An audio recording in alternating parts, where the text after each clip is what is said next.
nuestro anhelo. Miren, a veces en la vida se nos olvida que tenemos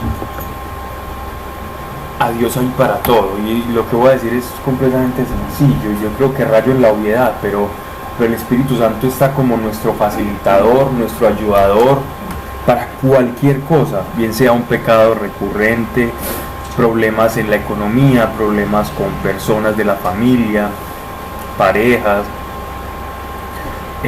con hábitos que también queremos dejar, o cosas que necesitamos y no sabemos cómo pedirlas porque no hemos obtenido en nuestra oración. Aprovechemos esa intimidad y ese tiempo con el Espíritu Santo que fue dejado en esta tierra para eso, para llevarnos a eso que nosotros verdaderamente anhelamos y que Él sabe que necesitamos. Eso es muy importante. Recobremos la amistad con el Espíritu. Padre, gracias te doy por tu amor, Espíritu Santo, tú aquí con cada uno de nosotros, al lado, Señor, gracias, porque estás dentro, pero también nos hablas, Señor. Yo te doy gracias, Espíritu, porque glorificas al Hijo en cada uno de nosotros, y que no perdamos la oportunidad de hacer una amistad contigo, sin medidas, para que nos reveles cosas del futuro, de las necesidades de algunos de las personas que nos rodean también, que nos dé salida para la crisis que podamos estar pasando en este momento, o las dificultades en las que no encontramos salida, porque sabemos que caminando contigo, tú que conoces todas las cosas, todos los caminos se abren, a pesar de que nosotros en nuestra razón, en nuestro intelecto no lo veamos. Padre, que no se hable aquí ninguna cosa que no esté de acuerdo a tu voluntad. Si es así o va a ser así, calle primeramente a quien está hablando, mas si es para edificarnos, entonces, Señor, que esa palabra no solo pase por nuestra mente, sino que se grabe en nuestro corazón y se traduzca en obras que representen aquello que hemos oído y en lo que hemos creído, en el nombre de nuestro Señor Jesucristo. Amén. Amén. Capítulo 13 de la carta a los Hebreos, ya es la última porción de Hebreos, y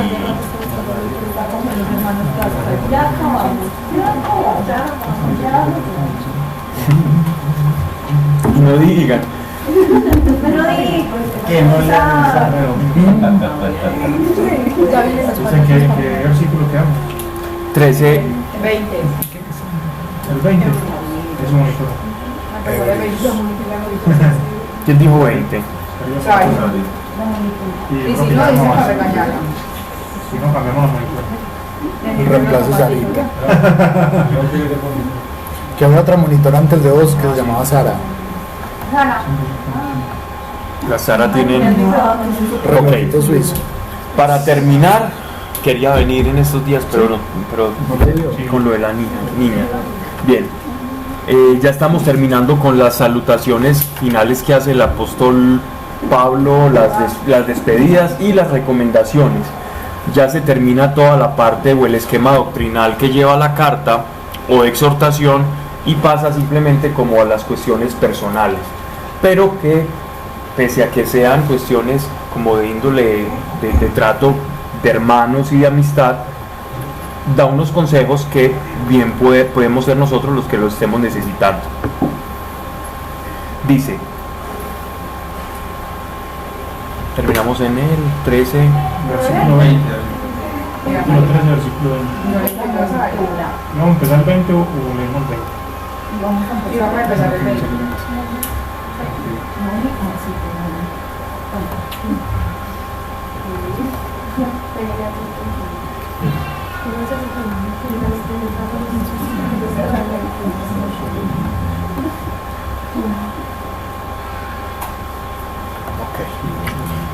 bien, no dejen de amarse unos a otros como hermanos.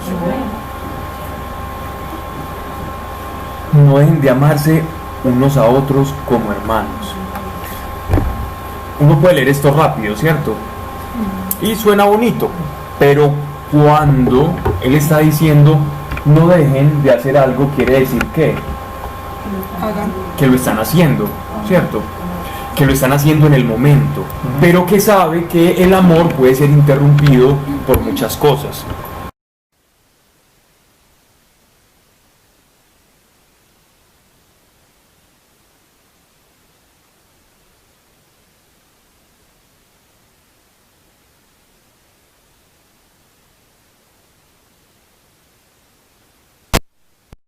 Es el hablar del otro a sus espaldas. Llámese murmuración, llámese chisme. ¿Qué otro nombre podríamos usar? Curiosidad. Burla, si lo hago a espaldas del otro. La envidia, siempre y cuando la manifieste, ¿cierto? Son cosas que pueden destruir. Entonces,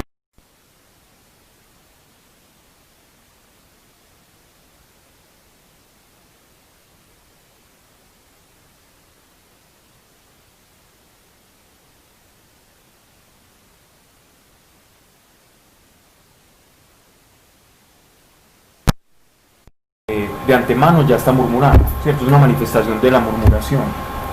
Todas esas cosas que han dicho y muchas más, y se nos pueden ocurrir aquí más de 30, es precisamente lo que daña la comunión fraterna, lo que daña el amor.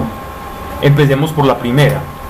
Lo que más daña la coinonía o el amor de un grupo de hermanos es primero cuando yo le doy cabida al mal pensar. Porque el murmurar viene por el mal pensar. De esto ya hemos hablado mucho. Y es que es el mal pensar, es cuando yo hago un juicio a priori sobre una persona. Tengo un conocimiento de algo, tengo simplemente una fotografía de un panorama, y con esa fotografía, por mi mal pensar, yo ya creo tener todo el dibujo o toda la pintura completa. Solo por tener la pieza de un rompecabezas ya empiezo a fantasear y a organizar un rompecabezas respecto a otra persona.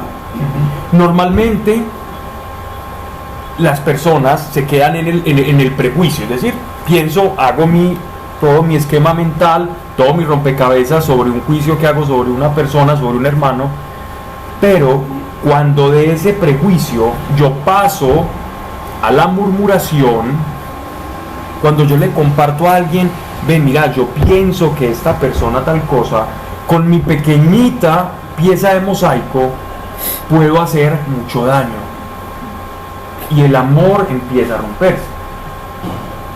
Miren, partamos de este principio. No nos conocemos a nosotros mismos ahora para hacer un juicio sobre una persona. Si no nos conocemos a nosotros mismos, si no nos podemos controlar a nosotros mismos, ¿cómo voy a conocer una situación por un fragmento que tengo de tal? Entonces evitemos la murmuración a toda costa. Esa es una manera de no dejar de amarnos, evitando la murmuración entre nosotros.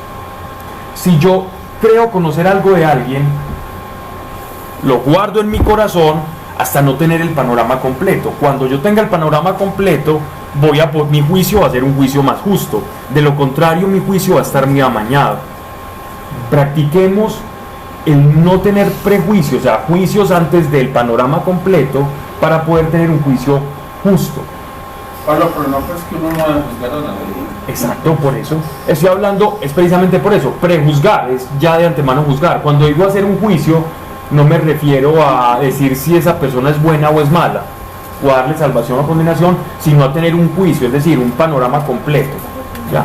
Un panorama, cambiemos juicio por un panorama sensato o real, objetivo de una determinada situación, y no la tengo que decir, murmurar. La murmuración daña. Por la murmuración muchos han caído, se han dañado amistades, y las iglesias han tenido problemas por la murmuración.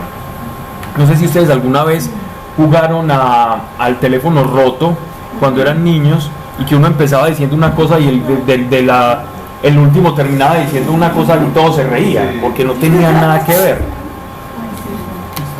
Tan divertido.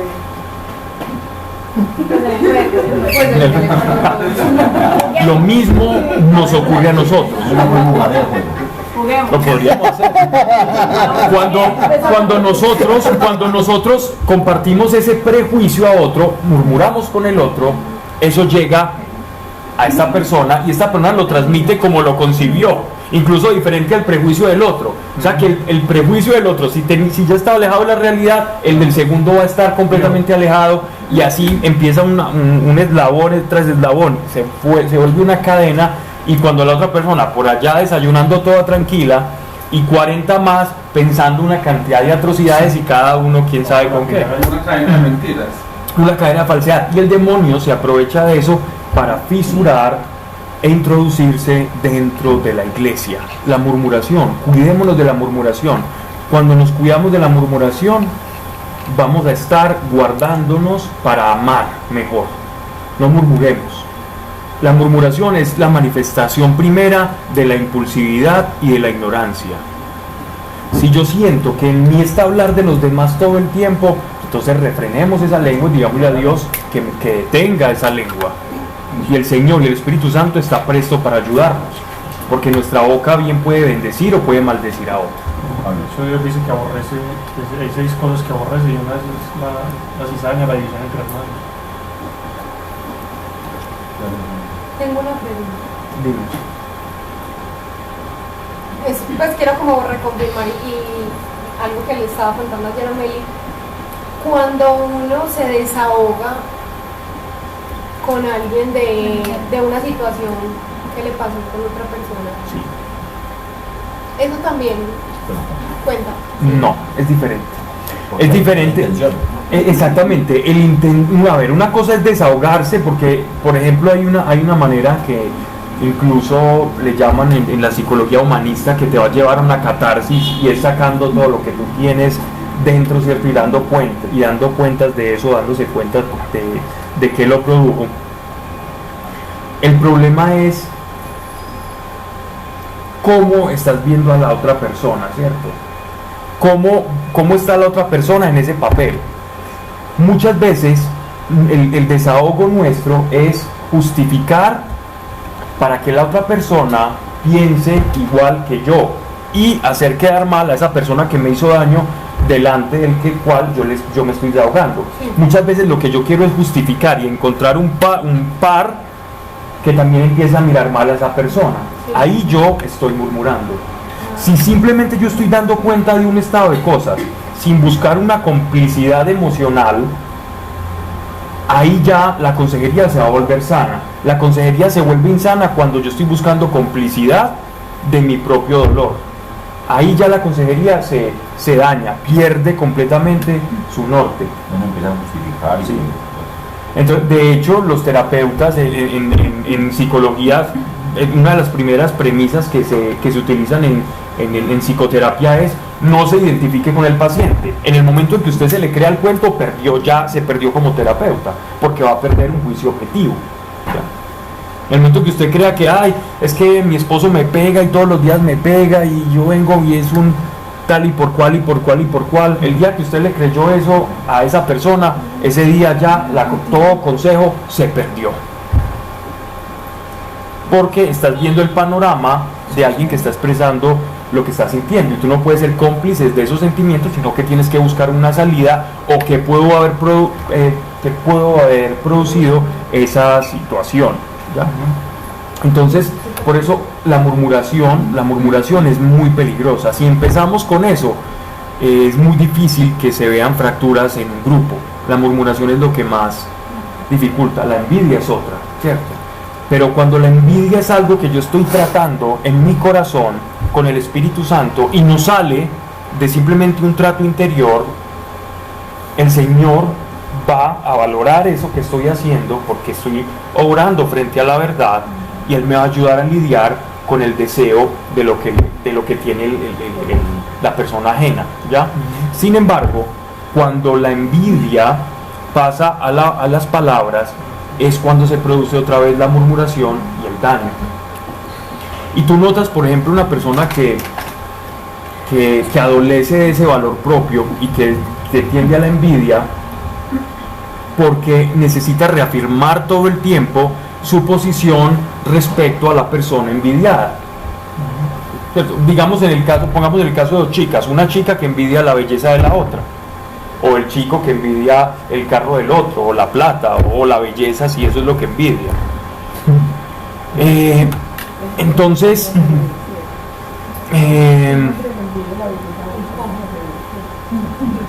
el físico a otro. De pronto, los manes que pasa eso. Sí, ¿te han pasado, claro, Rich? de todo pasa.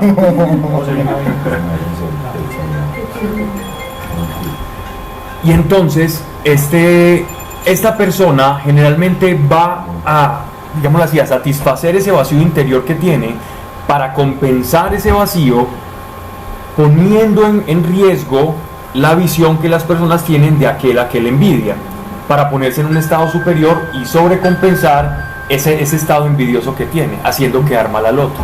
Y eso se ve mucho en los grupos y en las relaciones. Y por eso es que nosotros, como hijos de Dios, tenemos que guardarnos de todo ese tipo de cosas y esas tentaciones. Todos podemos en cualquier momento ser tentados a hablar mal del otro por una fracción de conocimiento de algo que tenemos o porque envidio algo de otra persona. ¿Okay? Entonces, si nos guardamos de eso, vamos a no dejar de amarnos los unos a los otros. Simplemente puse dos ejemplos porque podríamos poner muchos más por cada vicio que tengamos moral, pero era más o menos para no dejar de largo este pequeño pasaje. 13.2. No se olviden de ser amables con los que lleguen a su casa, pues de esa manera, sin saberlo, algunos hospedaron ángeles. Ya habíamos hablado de eso. Acuérdense. ¿O quieres repetir? ¿Vas a repetir todo? Vamos en 20, 13-20. Sí, pero vas a leer el capítulo otra vez. ¿Quieren que lea o que empecemos desde el 20? No, espera por si no habías creído. No, sí había creído. Te va a mechonear pues así, con todo respeto. De una manera muy... Voy a leerlo derecho, ¿ok? Acuérdense de los presos como si también ustedes estuvieran presos con ellos. Piensen en los que han sido maltratados, ya que ustedes también pueden pasar por lo mismo. Que todos respeten el matrimonio y mantengan la pureza de sus relaciones matrimoniales, porque Dios juzgará a los que cometen inmoralidades sexuales y a los que cometen adulterio. No amen el dinero, conténtense con lo que tienen, porque Dios ha dicho, nunca te dejaré ni te abandonaré. Esto lo repetimos. Así que podemos decir con confianza, el Señor es mi ayuda, no temeré. ¿Qué me puede hacer el hombre? Acuérdense de quienes los han dirigido y les han anunciado el mensaje de Dios. Mediten en cómo han terminado sus vidas y sigan el ejemplo de su fe. Refiriéndose a los grandes mártires, a Santiago el Mayor, Esteban y Santiago el Menor. Jesucristo es el mismo ayer, hoy y siempre. No se dejen ustedes llevar por enseñanzas diferentes y extrañas. Es mejor que nuestros corazones se fortalezcan en el amor de Dios que en seguir reglas sobre los alimentos, pues esas reglas nunca han sido de provecho. Nosotros tenemos un altar, del cual no tienen derecho a comer los sacerdotes del antiguo santuario, pues el sumo sacerdote lleva la sangre de los animales al santuario como ofrenda para quitar el pecado, pero los cuerpos de esos animales se queman fuera del campamento. Así también Jesús sufrió la muerte fuera de la ciudad para consagrar al pueblo por medio de su propia sangre. Vayamos pues con Jesús fuera del campamento y suframos la misma deshonra que él sufrió. Esto lo estoy leyendo rápido y pasando de largo porque ya la charla pasada nos habíamos detenido mucho y creo que mucho en ello. Pues en este mundo no tenemos una ciudad que permanezca para siempre, sino que vamos en busca de la ciudad futura. Por eso debemos alabar siempre a Dios por medio de Jesucristo. Esta alabanza es el sacrificio que debemos ofrecer. Alabémoslo pues con nuestros labios. No se olviden ustedes de hacer el bien y de compartir con otros lo que tienen, porque estos son los sacrificios que agradan a Dios. Esto es una repetición del libro del profeta Isaías, ¿cierto?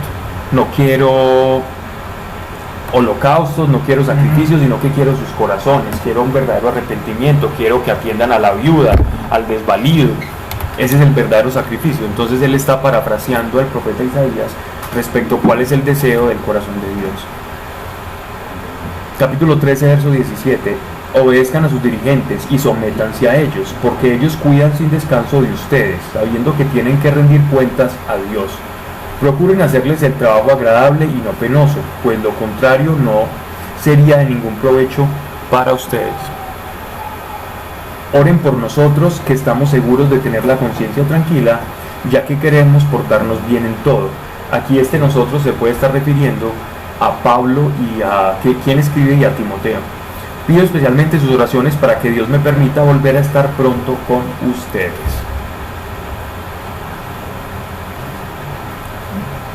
Ya terminamos. Que el Dios de la paz, que resucitó de la muerte a nuestro Señor Jesús, el gran pastor de las ovejas, quien con su sangre confirmó su alianza eterna, los haga a ustedes perfectos y buenos en todo. ¿Cuál es el deseo de Dios? Hacernos perfectos y buenos en todo, para que cumplan su voluntad. Entonces, ¿cómo podemos cumplir su voluntad? Siendo buenos en todo y siendo perfectos. Esta perfección no es la perfección de aquel que no se lastima el dedo pequeño del pie en la cama, que no se le cae un vaso y se le rompe, sino que es la perfección de aquel que está transformando su interior moralmente en el Señor y adaptándose a la voluntad del Señor, y que haga de nosotros lo que Él quiera por medio de Jesucristo. Gloria para siempre a Cristo. Amén. Hermanos, les ruego que reciban con paciencia estas pocas palabras de aliento que les he escrito. Sepan ustedes que nuestro hermano Timoteo está ya en la libertad. Si llega pronto, lo llevaré conmigo cuando vaya a verlos. Saluden a todos sus dirigentes y a todos los del pueblo santo. Los de Italia les mandan saludos. Que Dios derrame su gracia sobre todos ustedes. Aquí hay algún dato bien curioso, y es que por primera vez en las Escrituras se nos habla de una prisión de Timoteo. Pero debido pues como a la expresión o a la emotividad de la carta, la emoción con la que escribe Pablo esta salutación final, notamos que Timoteo sí sufrió una persecución o tuvo un encarcelamiento, pero fue muy temporal, no fue de la misma calidad que los del apóstol Pablo, que duraban mucho tiempo. Timoteo sí tuvo algún problema, pero eso no fue tan prolongado como los del apóstol Pablo. Y cuando dice que los de Italia les mandan saludos, es muy posible que se esté refiriendo pues a la iglesia de Roma, que había tenido contacto con él y que le iba a llevar entonces como la buena nueva y la carta a los destinatarios, que son los hebreos. Y esto de los saluden a todos sus dirigentes se refiere a los que coordinaban, a los diáconos, a los presbíteros, a los que dirigían y presidían todas las reuniones de las asambleas o de la iglesia. Conclusiones de la carta a los hebreos. Primero, que con esta carta, con una buena comprensión de la carta a los hebreos, nosotros entendemos que Cristo tenía que venir, que todo lo que ocurría en el tabernáculo, en el sacrificio de los animales, en la forma ritual de los sacrificios, del cordero sin mancha, todo nos estaba anunciando perfectamente a Cristo. Es una completa apología o defensa de por qué todo anuncia a Cristo, desde Génesis hasta el advenimiento de Juan el Bautista. Entonces, quien comprende Hebreos concilia en sí lo que es el antiguo pacto con el nuevo.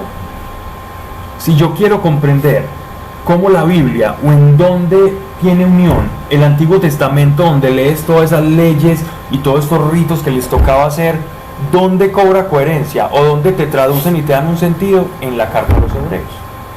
Es como si yo pusiera el traductor en Google del Antiguo Testamento, pongo Antiguo Testamento y me traduce la carta a los hebreos.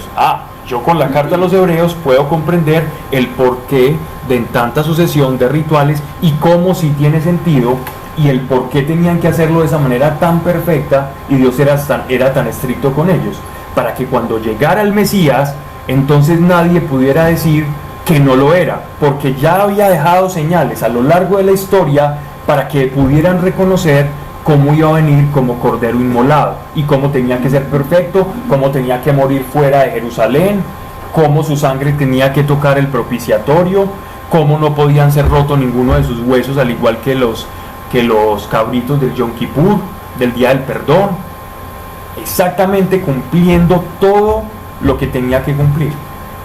Y es más, si nos seguimos adelantando en las Escrituras y llegamos a Hechos de los Apóstoles, en Hechos de los Apóstoles también, en el día de Pentecostés, todas las fiestas y todos los tiempos, esos 50 días después de la Pascua, que es Pentecostés, se tenían que cumplir, y era donde se ofrecía el día de las primicias. Y Jesucristo, después de la resurrección, no de la Pascua, sino de la resurrección, es que envía al Espíritu Santo como primicias a los que iban a ser el resto de la iglesia.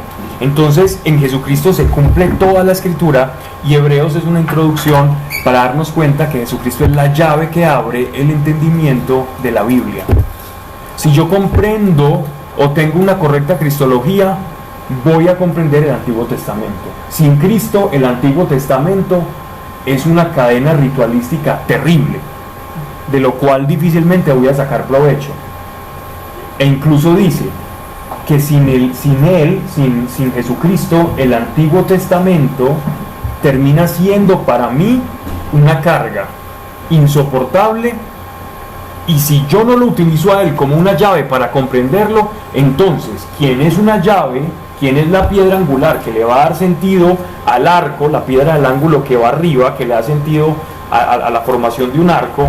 En ese orden de ideas, entonces, voy a tropezar. Y la piedra que desecharon los constructores pasó a ser la piedra del ángulo, y esa piedra del ángulo era la más importante, la que le iba a dar el sentido, o la que le iba a dar el punto de apoyo al arco para que pudiera ser o cumplir la medida, y fuera de eso el arco eran las puertas. Entonces, cuando él dice yo soy el camino, aquí nos podríamos quedar haciendo símiles de lo que es Jesucristo en el Antiguo Testamento, pero una correcta comprensión de Hebreos nos va a llevar a eso. Ahora vamos a retroceder a épocas vámonos al 720 antes de Cristo. Aquí estamos más o menos en el 60 después, vamos al 720 antes, y nos vamos a un libro que es el libro de los Proverbios, que está en el Antiguo Testamento.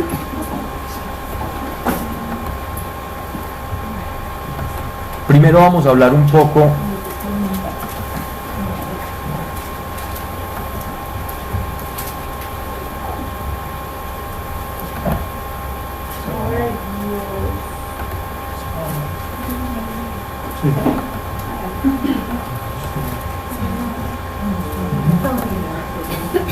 Salomón. Proverbios. ¿Ya lo encontraron? Yo no. Sí. No, los proverbios, los primeros proverbios son de Salomón. Ok. Entonces vamos a hablar un poco sobre los proverbios. Dentro de las escrituras hay diferentes tipos de géneros literarios, ¿ya? Por ejemplo, vamos a ver que Génesis es un libro de corte narrativo, que tiene una historia, tiene una coherencia, un hilo conductor cronológico, ¿ya? Entonces es muy fácil leer Génesis porque vas leyendo como una historia, como una novela. Tienes una narrativa cronológica donde uno dice esto ocurrió antes, esto ocurrió después. Hasta que llegamos al libro de Samuel. Cuando le llegamos al libro de Samuel o Primera de Reyes, entonces ya las escrituras comienzan a perder la cronología y comenzamos a ver una cantidad de libros dispersos que se llaman los libros proféticos.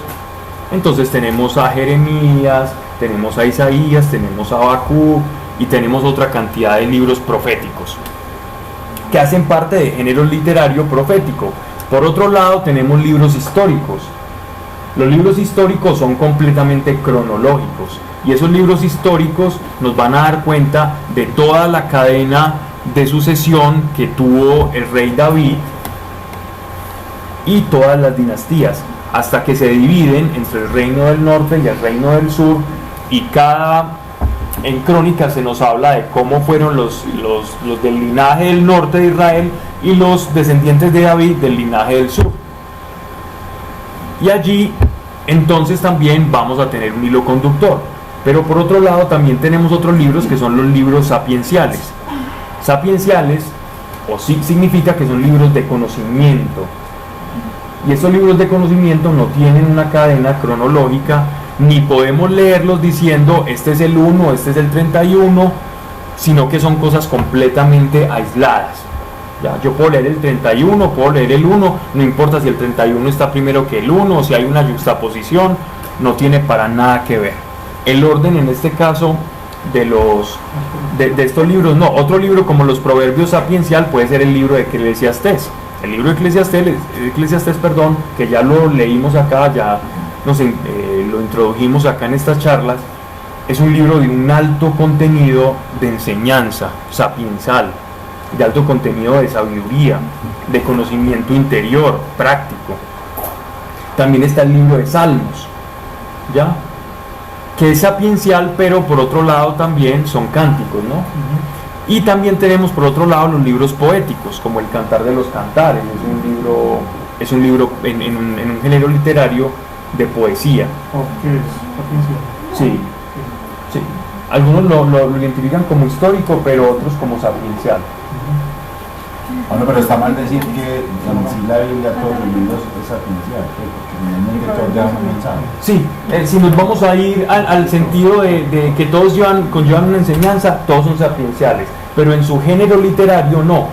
En cuanto a instrucción sí, en cuanto a género literario son diferentes. Por ejemplo, los salmos tienen rima, ritmo, como son cánticos, entonces aunque te dejan una enseñanza, obedecen a un género literario diferente de los sapienciales, ¿ya? Y sobre todo que hay ciertas como, no debes llamarle sectas pero que ven la Biblia literalmente como eso, como algo sapiencial y o mejor dicho, sectas no, dentro de muchos grupos, incluso de muchos grupos, claro. Y dicen que nada de lo que hay escrito es cierto y que nada pasó, que simplemente fue escrito con el propósito de exacto.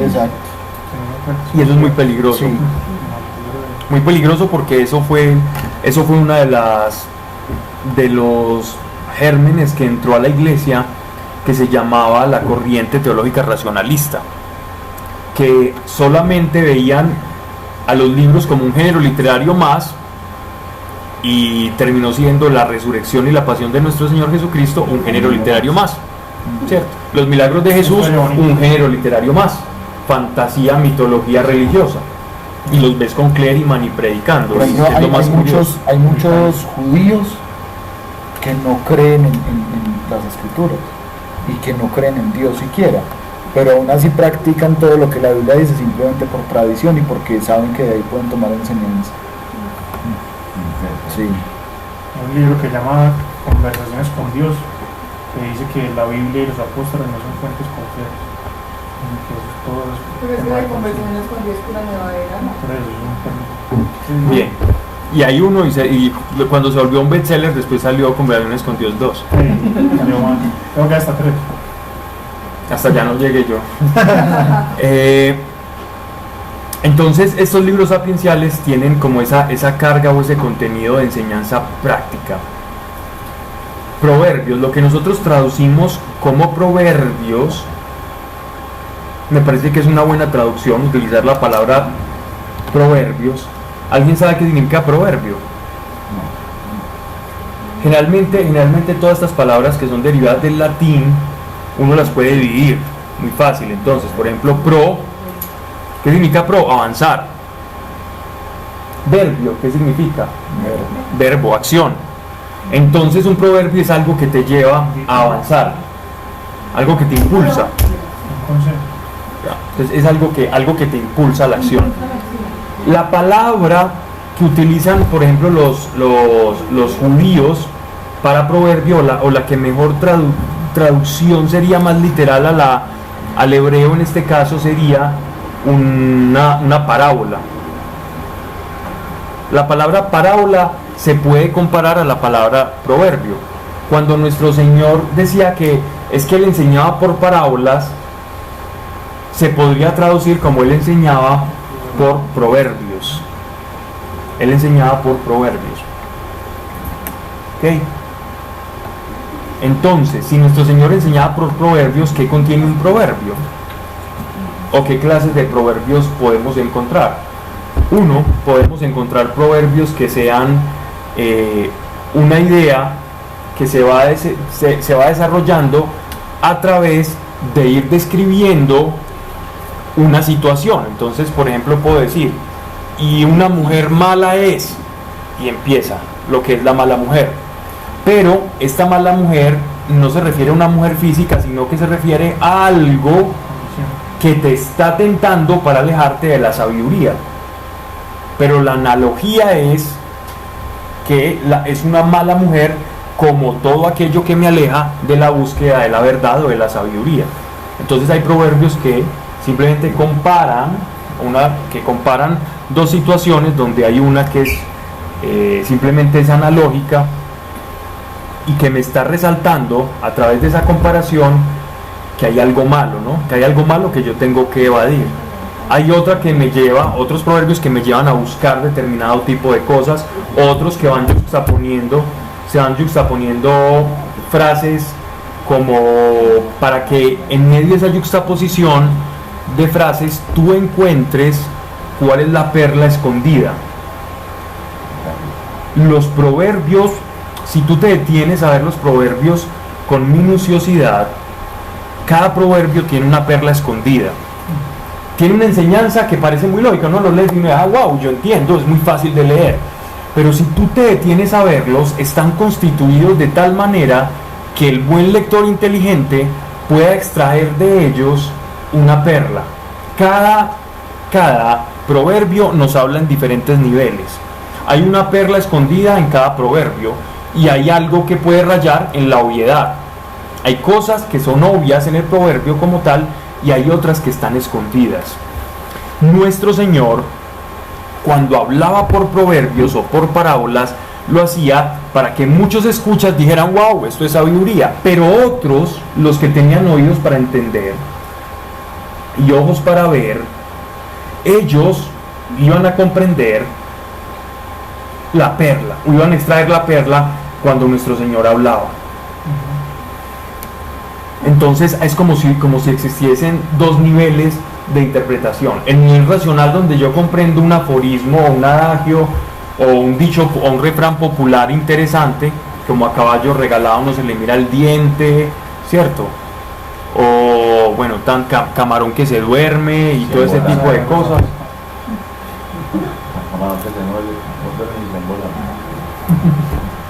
No como los del Chapulín.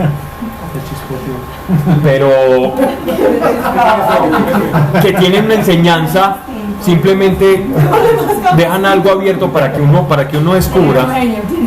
Cuando nuestro Señor hablaba, Él estaba esperando que hay una parte que le habla la razón y otra que tú tienes que descubrir. Entonces es lo que vamos a hacer cuando leamos cada proverbio. Vamos a intentar extraer todo lo que hay allí, ¿okay? Bueno, entonces, cuando decías cada uno es un capítulo de proverbio, luego el otro. Vamos a ir leyendo proverbio por proverbio, ¿vale? De un proverbio puede salir varias perlas. De un proverbio puede salir varias perlas.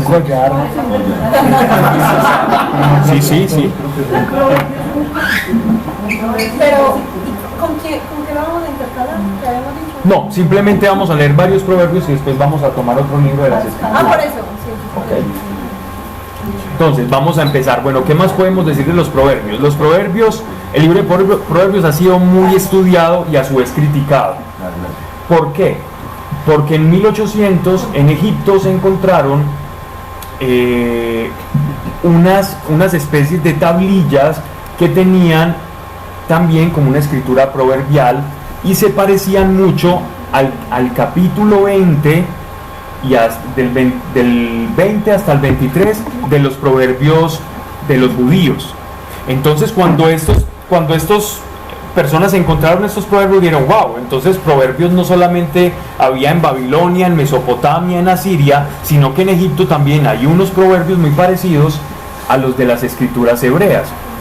Y estos comenzaron a desarrollar una crítica que se llama la crítica literaria. Entonces estos proverbios no tienen nada de inspiración, sino que simplemente son el folclore y el saber popular compendiado por el rey Salomón o por alguno de los reyes cercanos al rey Salomón, ¿cierto? Entonces a criticar. como decir una recopilación que un alcalde de Medellín toma de todos los dichos y refranería popular paisa y hace un librito para que eso se conserve y haya como un acervo popular, como si el rey Salomón hubiese hecho esto. Nada más lejos de la realidad, porque lo que descubrieron con estos proverbios, o lo que se descubre con estos proverbios, es que no solamente nuestro Señor en su manera de hablar los utiliza y hace alusión a varios de los proverbios en las Escrituras. Ya vamos a ver cuando hacemos leyendo los proverbios que se asemejan a las palabras que dijo nuestro Señor. Otra es también que la instrucción de Dios fue a través de la vía oral a su pueblo. ¿Qué quiere decir eso? Que la sabiduría que Dios inculcaba en su pueblo es revelación.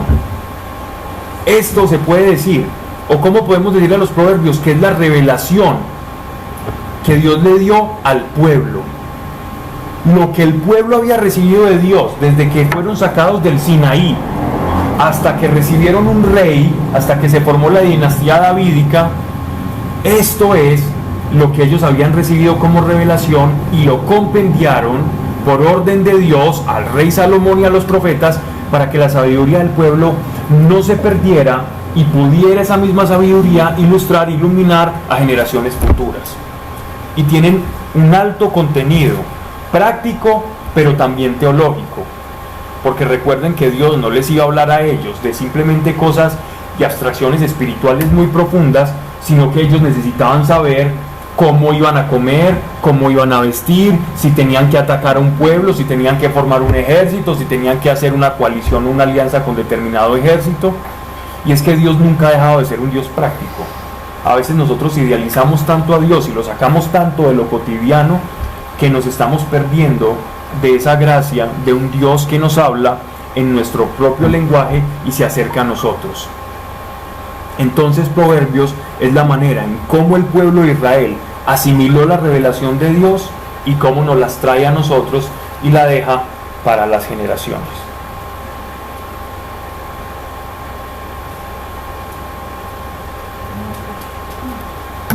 Ok, entonces vamos con el versículo 1. Después vamos hablando más sobre los proverbios y sobre su significado para los judíos o para los rabinos, cómo utilizan esto dentro del libro de ellos, porque ellos le llaman a esto, no le llaman proverbios, sino que le llaman, o está dentro de algo que conciben ellos como los escritos en español. Los escritos, esto hace parte de los escritos, no de los profetas y tampoco de lo que llaman la Torá, pero hace parte del Tanaj. Proverbio de Salomón, hijo de David, rey de Israel. Ya se nos está presentando aquel que está compendiando los proverbios. Todos sabemos quién fue Salomón. El rey Salomón, que fue el hijo de David, que sabemos todo lo que pasó con él, o si no, ya lo estudiaremos en Crónicas. Para aprender sabiduría e instrucción.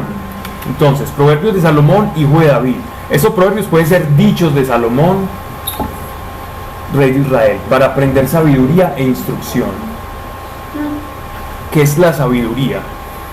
Si te vas al significado de Sofitia, de Sofía en griego, sabiduría, eso es lo que está buscando el griego, es lo que está buscando el filósofo, ¿no? O la filosofía significa amor precisamente a la sabiduría. Si yo estoy buscando sabiduría o quiero aprender sabiduría, ¿qué quiere decir o qué es sabiduría para nosotros? Cuando nos dicen a nosotros qué es sabiduría, Conocimiento, ¿no? entonces sabiduría, conocimiento, entendimiento, sensatez, Conocimiento en acción. conocimiento en acción, discernimiento, prudencia. Ok. La sabiduría está más acercada a lo que dijo Sebastián, que es el conocimiento puesto práctico, es el conocimiento hecho práctico. Cuando lo que yo sé lo vuelvo práctico, es sabiduría. Yo puedo leer mucho y saber mucho, puedo estudiar 20 carreras y ser un torpe, ser un inepto y no ser sabio. El conocimiento no me hace sabio, el conocimiento me hace conocedor. O puedo no saber nada y ser sabio. La sabiduría está ligada al conocimiento práctico, no necesariamente al conocimiento teórico. Está muy lejos de ser sabio aquel que conoce mucha teoría, porque el que conoce mucha teoría y no la aplica, más que demostrar que es un sabio, está demostrando todo lo contrario, su necedad. Pablo, pero esa sabiduría de la que estamos hablando es solo para, pues, como para las personas de Dios, ¿cierto? O sea, como que un ateo puede ser sabio. Hasta cierto punto sí. Hasta cierto punto. Hasta el punto en que se va a encontrar con el principio de la sabiduría, que yo sé que muchos lo saben, que es el temor de Dios. El principio de la sabiduría es el temor de Dios. Entonces, por eso, hasta ese punto se van a confrontar con que su sabiduría fue una sabiduría mundana, fue un conocimiento que pudo ser práctico, que te pudo sacar de muchos apuros, pero no te sacó del mayor apuro, Por ejemplo, y era su relación con Dios. la de los campesinos, por ejemplo, para sembrar, que saben cuándo siembran, en qué momento del mes, o las mujeres cuando van a cortar el pelo. Exacto. Ah, Ahora, eso es la palabra, eso es sabiduría en los términos más simples de la palabra, para entendernos. Pero la sabiduría concebida por el pueblo judío era algo mucho más profundo. Y a esto es lo que va encaminado los proverbios. Ese es el segundo nivel de la sabiduría. El primero es el conocimiento práctico, como lo decía Sebastián, conocimiento en acción. El segundo es la manera en cómo Dios se relaciona con el medio y con sus criaturas. Entonces, en ese orden de ideas, ¿quién es sabio? Aquel que conoce cómo Dios se relaciona con el entorno y con sus criaturas. Aquel que aprende, que lee las huellas, que ve los movimientos de Dios, que prevé por conocimiento qué le gusta o qué no a Dios, ese es el verdadero sabio.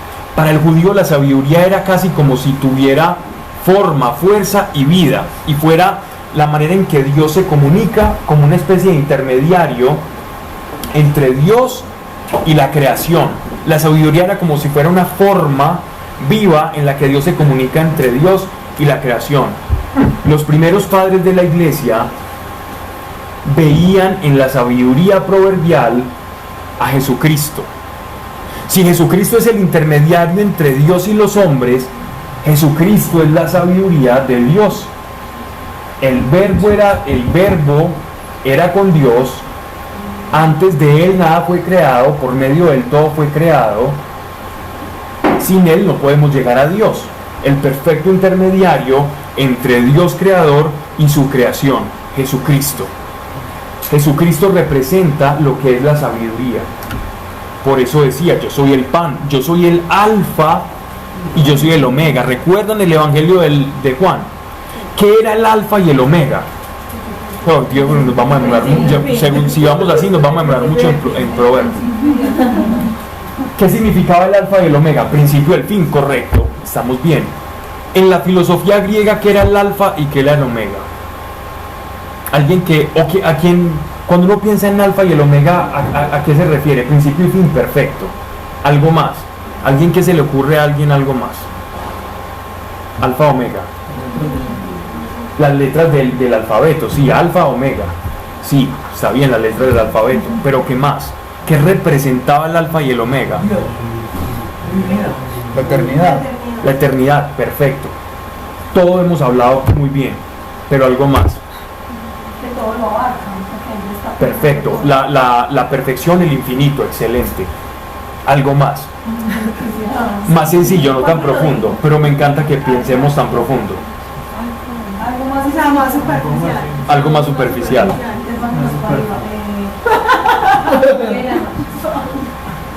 Cuando tú pintas, si yo aquí pinto un tablerito y pongo ABC, ¿qué está representando eso? Terminología. Básica. No, pero eso es como para referenciar cosas importantes. Por ejemplo, como en las matemáticas colocaron alfa, beta y gamma, pero era para hablar de cosas puntuales importantes. Ok, por ahí va la cosa. Pero entonces, ¿a qué nos referimos? A que el alfa y el omega, cuando nuestro Señor decía yo soy el alfa y el omega, Él está diciendo yo soy el principio del conocimiento, porque el alfa y el omega, así como cuando yo pongo en el letrerito acá el ABC, yo estoy representando el conocimiento. Lo primero que aprenden los niños, o los niños griegos o los filósofos, era el alefato, no, el abecedario, el alfabeto. Abecedario es el de nosotros, alfabeto es el de los griegos y alefato es el de los judíos. Es la primera y la última letra de los... Ok, entonces, ¿qué ocurre con esto? Nuestro Señor se identifica con la sabiduría cuando dice que es el alfa y el omega, porque en Él tiene sentido el conocimiento y la sabiduría. Todo lo que dijeron está perfecto, pero algo más también y más simple, más sencillo, más bajado de altisonancias y vuelos filosóficos es, Él representa el conocimiento. Por eso dice yo soy el alfa y el omega, sabiduría. Entonces, para aprender sabiduría e instrucción, para entender sensatos dichos. ¿Cuál es la diferencia entre ser sensato e insensato? Como estamos hablando de proverbios, vamos a preguntar, pues a hacer muchas preguntas, porque es la única manera. Más como acertado. Sensato. Más acertado, más. Sensato no es que es sincero. Sensato es aquel que escucha y pone en práctica. ¿Quién es un insensato? El que ha escuchado y no practica. Sensato es el que escucha y practica, y practicando ve que el dicho tenía razón y por eso se vuelve más sensato. El insensato es aquel que escucha y no hace caso. Ay, no, esto está muy descansado, hermano. Verso 3. Para alcanzar instrucción y discreción. ¿A qué me lleva la sabiduría? Me lleva a la sensatez, me instruye, me da discreción. ¿Qué es discreción? Prudencia. ¿Recuerdan qué significa el prefijo dis? Cuando hablábamos allá de discriminar. Separar. Entonces, ¿qué significa discreción? Alguien discreto es alguien que sabe separar y por consiguiente sabe callar. Sabe separar. Entonces, una persona discreta no va a murmurar del prójimo. Una persona discreta no va a murmurar del prójimo porque sabe separar la realidad de la irrealidad o la propia ficción de su imaginería, que por lo general es tendenciosa y mal pensada, porque así somos nosotros. Vemos una parejita en un parque. Ay. Y lo conozco y uno ve que se empieza a parecer a alguien conocido. Ay. Pasa algo por allá, pasa algo que no te diste cuenta. Y luego, ay. Y después ya empieza toda la fantasía, ¿no? Y esa fantasía empieza como a producirnos un efecto: quiero salir, quiero emanciparme de aquí, quiero salir de acá, tengo que salir con la bomba, ¿no? Y se la cuento a mi mejor amigo, a mi mejor amiga, y ya empieza el teléfono roto. Alguien sabio y alguien discreto sabe separar la mentira de la verdad, primeramente en su interior. Cuando nosotros reconocemos nuestras propias mentiras internas, vamos a reconocer más fácilmente las mentiras allí afuera. Si nos conocemos a nosotros mismos, más fácilmente vamos a aprender a conocer a los demás. Conócete a sí mismo, decía por allá alguien. Alcanzar instrucción y discreción, justicia, equidad y rectitud. para dar prudencia a los inexpertos, perspicacia y circunspección a los jóvenes. Entonces aquí el proverbio nos está hablando que precisamente nos está hablando de un hombre ya que está en su ancianidad y está recopilando todo aquello que ha sido revelado o que ha sido conseguido mediante todo ese caminar y esa sabiduría que tenía el rey Salomón. Y para el joven es muy importante. Si es una palabra que cambia mucho en la tuya, es bueno que nos la digas para que veamos qué tipo de... Pues que pues, son proverbios, pues al final de que tú decís lo mismo es con palabras muy diferentes. Por ejemplo, la mía dice: entender los consejos prudentes y recibir la instrucción de la buena doctrina, la justicia, rectitud y equidad de salud, a fin de que los pequeñuelos adquieran sagacidad y discreción. Sagacidad igual que perspicacia, pequeñuelos igual que jóvenes. Y los mozos, saber y entendimiento. Los jóvenes. Inteligencia y Mozos también se refiere, mozos o mancebos se va a referir a jóvenes, ¿cierto? El mancebo es el joven que no ha, digámoslo así, que no está casado. Cuando lo vean en las escrituras. Mozalbete es un joven. El mozalbete es el joven, pero es el joven que es díscolo, que es El chacho.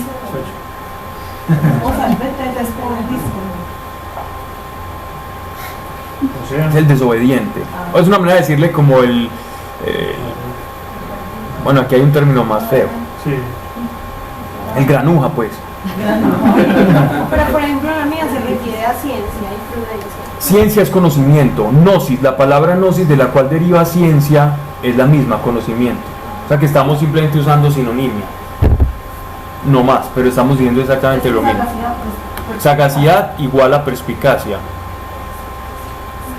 Alguien sagaz y alguien perspicaz es aquel que dice, se las huele en el aire. Esa es una persona sagaz y perspicaz. La sabiduría va acompañada de la perspicacia. Porque ¿cómo puedo darme cuenta de mis propias mentiras y de mi falso mundo interior y cómo estoy examinando el mundo exterior si no soy perspicaz? Me voy a creer todas las mentiras. ¿Cómo nos damos cuenta cuando alguien es poco sagaz? Por ejemplo, una persona que es excesivamente impulsiva y que todo lo que siente lo saca sin filtro, es una persona que es poco sagaz. Porque no se da cuenta que todo lo que siente, generalmente el 90% de las cosas que sentimos, obedecen a un pensamiento que no es real. Entonces todo el tiempo necesitamos expresar cosas que sentimos de cosas irreales. Por lo tanto nuestra vida va de fantasía en fantasía sin conocer verdaderamente quiénes somos, y mucho menos si no conocemos quiénes somos, vamos a conocer a Dios y con mucha dificultad, porque no hemos conocido primero, diferenciado qué es la verdad y qué es la mentira dentro de nosotros. ¿Ok? Entonces esto nos va a llevar, estos proverbios nos van a llevar a sacar como mentiras interiores, ¿no? Perspicacia y circunspección a los jóvenes. Circunspección es una forma en la que yo estoy como enrutado, estoy encaminado, o con rectitud también se puede decir. Cordura, está bien. Dices que se hacía los simples. Sí, a los simples puede ser también otra forma de referirse a los jóvenes o a los que no carecen de entendimiento. Oyéndolos el sabio, versículo 5, entonces, oyendo esto, el sabio crecerá en doctrina y el entendido adquirirá destreza. Estas palabras se asemejan a una que Jesús les dijo nos dijo a nosotros, a sus apóstoles y a sus discípulos, cuando él dice: aquel que tiene se le dará, se le añadirá, y aquel que no tiene, aún lo poco que tiene le será quitado. Porque cuando tú escuchas, siendo necio, la sabiduría, lo poquito de sabiduría que tienes, cuando intentas descubrir en tu necedad la sabiduría, vas a quedar completamente peor. Pero cuando tú eres sabio, a la sabiduría que ya tienes, si escuchas sabiduría, con tu sabiduría se te va a añadir. Como aquellos que cuando nuestro Señor vino y se reveló a este mundo en forma del Mesías y lo escuchaban, cuando lo escuchaban, aquellos que eran sabios y conocían las escrituras sentían la perla y extraían la revelación de nuestro Señor. Y aquellos necios que creían y sabían mucho de las Escrituras, pero que en Él no creían o no sacaban la perla, antes pensaban que Él era un demonio, que Él expulsaba a los demonios por causa de Belcebú, o que incluso le ponían trampas para hacerlo ver como si Él fuera una mala persona. Ellos eran, aún lo que tenían, que era ese conocimiento, aún les fue quitado cuando la sabiduría fue expuesta. Ya, como si la sabiduría fuera un candelabro que encendido y dice, y ilumina a algunos, y a los que ilumina les da más luz, y a los que creían tener una luz, pero su luz no estaba sintonizada con esta, entonces esa luz se les es apagada. Entonces dice, oyéndolo el sabio crecerá en doctrina, y el entendido adquirirá destreza, para entender las sentencias y los dichos agudos, las palabras de los sabios y sus enigmas. Ya nos está hablando que en lo que nos están hablando hay dos niveles, ¿no? Hay que extraer algo más, que no nos tomemos esto un proverbio tan a la ligera, que no nos lo tomemos a la ligera. El principio de la sabiduría es el temor de Dios. ¿Qué no entiendes? Pues, ¿qué quiere decir eso? ¿Qué cosa? El temor de Dios es el principio de la sabiduría. Vamos a eso, ya lo vamos a explicar. ¿Cómo lo vamos a leer sin explicarlo? El principio de la sabiduría es el temor de Dios. Son necios quienes desprecian la sabiduría y la disciplina. Ok, la disciplina. Esta palabra no nos gusta mucho. Miren, el temor de Dios es el principio de la sabiduría. ¿Por qué? Y esto es lo más importante, porque sin esto el libro de los Proverbios no tiene sentido. ¿Quién habló? ¿Qué dice? Claro, esa es la perla de este pasar. Aquí está la perla. ¿Qué es el temor de Dios? Si nos están diciendo que el temor de Dios es el principio de la sabiduría, yo tengo que saber qué es el temor de Dios. ¿Qué es el temor de Dios? Es reconocer que somos creación suya, que somos hechura de Él, que provenimos de Él, que nosotros estamos en una situación donde tenemos un problema de incomunicación con Dios. Por eso, si tú dices por la calle que Dios te habló, si te cree 1 de 1000, date por bien servida. ¿Cierto? Porque es locura. ¿Por qué es locura? Porque no es lo usual para las personas que se les diga, Dios me habló, Dios me dio un sueño, yo tuve una visión, una persona se liberó, otro se sanó, los demonios existen, las cosas sobrenaturales existen. Eso no es lo normal que tú escuchas. Entonces el temor de Dios es todo aquel que reconoce esa separación que hay entre nosotros y Dios, y que conforme a esa separación quiere procurar volver a retornar a Dios, volver a retornar a esa comunicación con el Señor. Y cuando yo quiero retornar a esa comunicación con el Señor, ¿qué va a pasar? Voy a intentar eliminar todo aquello que se quiera interponer entre esa comunicación deseada para con Dios, para con mi Creador. Eso es alguien que tiene temor de Dios, el que no quiere que algo interfiera en reconectarse con Dios, en volver a tener esa relación que perdimos desde antaño, en que todos nuestros 5 sentidos estén sometidos a la tarea de volver a recuperar esa relación que de antaño perdimos. Ese es el temor de Dios. Entonces, ¿quién verdaderamente va a poder ser sabio? Alguien que reconozca ese principio y esté procurando retornar a Dios y encontrarse con Él. Quien esté buscando a Dios. Ese es el temor de Dios. Nadie va a poder ser sabio si primeramente no sabe que su primera necesidad es reencontrarse con Dios. Ese es el principio del temor de Dios. Obviamente, entendamos, esto fue escrito en el 720 antes de Cristo. Antes de Cristo. Nosotros con Cristo tenemos una relación diferente a la que el pueblo judío, cuando estaba dando estos dichos, tenía. Pero el principio sigue siendo el mismo para nosotros, no nos podemos escapar de él. Si yo ya tengo al Espíritu Santo, con más razón aún, voy a tener temor de Dios para relacionarme con Dios de tal manera que lo escuche y busque su voluntad. Y ahí estoy obedeciendo al primer paso para ser sabio: buscar a Dios y su voluntad. Entonces, ese temor de Dios no es pánico a Dios. Ay, no, es que qué miedo que Dios me hable o se me aparezca, es que tengo temor de Dios por eso. No tiene nada que ver con eso. Es reverencia. Es la reverencia de algo que a quien yo deseo, ¿no? Entonces dice: son necios quienes desprecian la sabiduría y la disciplina.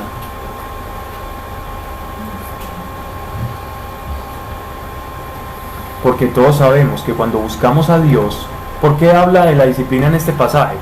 Todos sabemos que cuando nosotros buscamos a Dios, de alguna u otra manera en algo nos vamos a tener que disciplinar.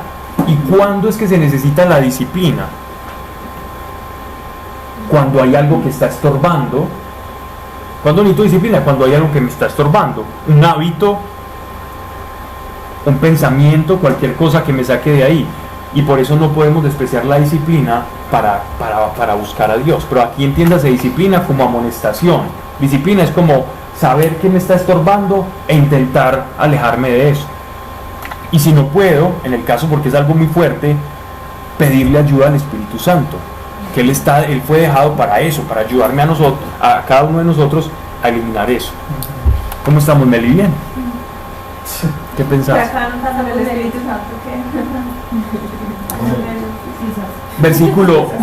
Versículo 8. Quiero que cuando estemos leyendo no se queden solo con lo que yo estoy extrayendo, porque es un nivel muy superficial el que yo puedo rasgar acá y ponerlo en palabras. Hay mucho más que podemos sacar de cada proverbio. Verso 8. Escucha, hijo mío, las amonestaciones de tu padre y no deseches la enseñanza de tu madre. Recuerden en Sinaí, Éxodo, los 10 mandamientos: honrar a padre y madre. Eso es parte de los roles ahí, Pablo. Sí, señora. Así es. Escucha, hijo mío, las amonestaciones de tu padre y no deseches las enseñanzas de tu madre.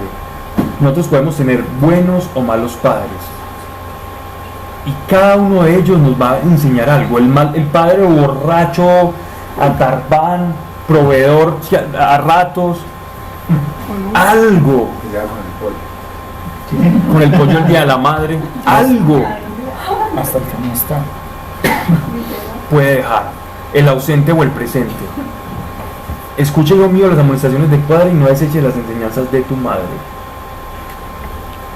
Es muy fácil uno desechar las enseñanzas de la madre. ¿Por qué? ¿Pero por qué lo digo? Porque lo repiten mucho. Cuando la enseñanza se vuelve repetitivo, se vuelve una cantaleta. Entonces la cantaleta se vuelve esto. Pero si tú te vas a la cantaleta de tu mamá, ¿quién dijo tienes razón? Tienes razón. Se va callado. Cualquier palabra. Ángel enmudeció. ¿Y saben por qué la cantaleta molesta por dos niveles? Uno, porque tiene razón y es el principal. Y dos, porque nos repiten algo que tiene razón. Ese es el mayor de los problemas que ejerce la cantaleta sobre nosotros. No, es el tonito. Verso 9. Pues serán corona de gloria en tu cabeza y collar en tu cuello, la enseñanza del padre y la enseñanza de la madre. Hijo mío, si los malos pretenden seducirte, no consientas. Camilar. ¿Mm? Camilar. ¿Qué? ¿Qué es eso? Si los males quisieran caminar. Melarte. Eso es como llevarte con lisonjas o lo que llaman ser lisonjero, lamezuelas o basacos y saque. Y le dice, pero camelarte. Separa las dos frases. La mesaco, sí estamos correctos. Lambonería. Ay, si hablaste en misterio. Ok. Hijo mío, si los malos pretenden seducirte, no consientas. Miren esto. Y goza Luis. No se me separan este Pablo. Que son sacos para. Esa sí la habías escuchado, ¿no? No, me suena. Goza Luis. Ok. Miren cómo uno cae sutilmente en esto. Y voy a poner un ejemplo, pero hay más allá. Y el ejemplo es de, yo tengo un contador muy bueno. Si vos haces esto y ordenas las cosas de esta manera, entonces vas a pagar menos impuestos. Eso, hijo mío, si los malos pretenden seducirte, no consientas. El problema es que creemos que eso es bueno y no malo. Ahí es donde está el problema. Muchas veces nos pasa eso. Sí, porque es muy fácil ver lo malo en lo obvio, ¿no? Otra cosa es ser tonto, pues, y uno puede, si tenés varias cuentas, separar las cuentas para no pagar más en el sentido de... Eso es diferente. Otra cosa es la evasión. Otra es si tenés cómo distribuirlo, pues hacerlo. Exactamente. Dice, si te dicen, ven con nosotros, pongamos acechanzas a la vida ajena, tendamos a placer lazos contra el justo, traguémoslo vivos como el Seol, enteros como los que bajan al sepulcro, tendremos toda suerte de riquezas, henchiremos nuestra casa de despojos. Tendrás tu parte con todos nosotros, no habrá más que una bolsa para todos.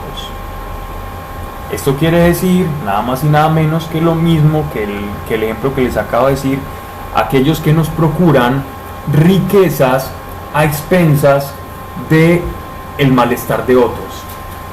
Si cuando mi riqueza es en déficit de otro, de un hermano, huyamos de aquel que nos está haciendo esa propuesta.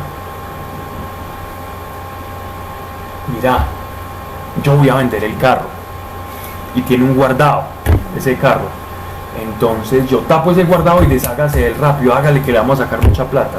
Cuidado con eso, que eso no es ser un buen vendedor, eso es ser una mala persona. Cosas de ese estilo, por poner un ejemplo práctico. No vayamos en pos de los que nos procuran riquezas o nos invitan a la riqueza en detrimento de otro. Eso Dios no lo prospera.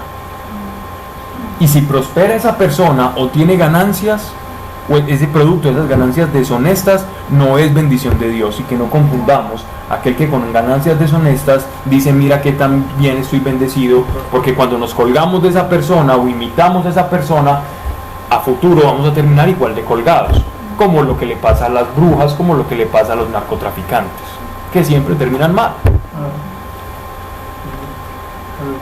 No te vayas con ellos, hijo mío, ten tus pies muy lejos de sus sendas, porque corren sus pies al mal y se apresuran a derramar sangre. Sangre no se refiere necesariamente a planear asesinatos, se refiere al dolor en tu propio bienestar, el dolor ajeno por tu propio bienestar.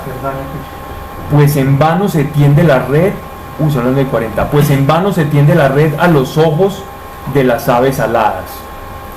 Con ello acechan a la propia vida y traman su propio daño.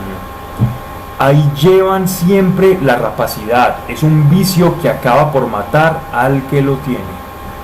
Vamos a dejar ahí, en la próxima charla vamos a explicar este refrán de las aves, qué relación tiene con esto.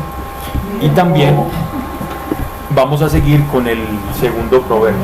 Pero miren que esto es muy interesante porque son enseñanzas prácticas y espero que cada uno, mientras yo estoy hablando, lo vaya leyendo y le pidamos al Espíritu Santo que nos hable a nuestra vida, que nos saque, que nos extraiga algo de acá y lo lleve a nuestro corazón para que seamos edificados por la palabra como Él prometió que debíamos de ser.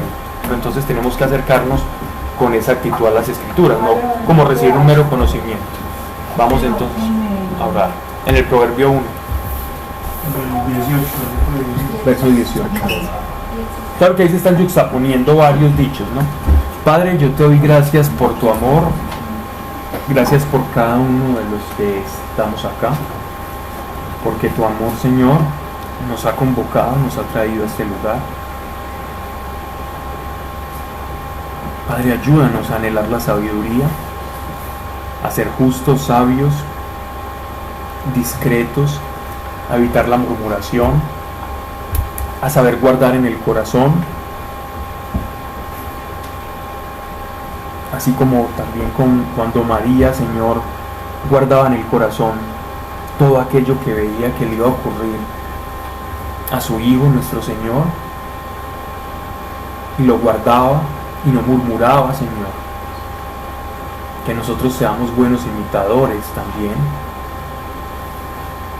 así como el apóstol Pablo también, sabiendo y teniendo revelación, no murmuraba, porque sabía que el panorama completo solo lo tenías tú, Dios. Ayúdanos, Espíritu Santo, a desarrollar la virtud de honrar a los demás y no deshonrarlos con nuestra murmuración, sino reconocer en cada uno sus virtudes y exaltando sus virtudes, Señor, podamos producirle bien a esa persona y no destruir con nuestra boca, porque somos tus representantes acá como iglesia. Señor, gracias, y llévenos con bien a cada uno, Señor, en el nombre de Jesucristo. Amén. Gracias, Pablo. Pablo, gracias por tu amor.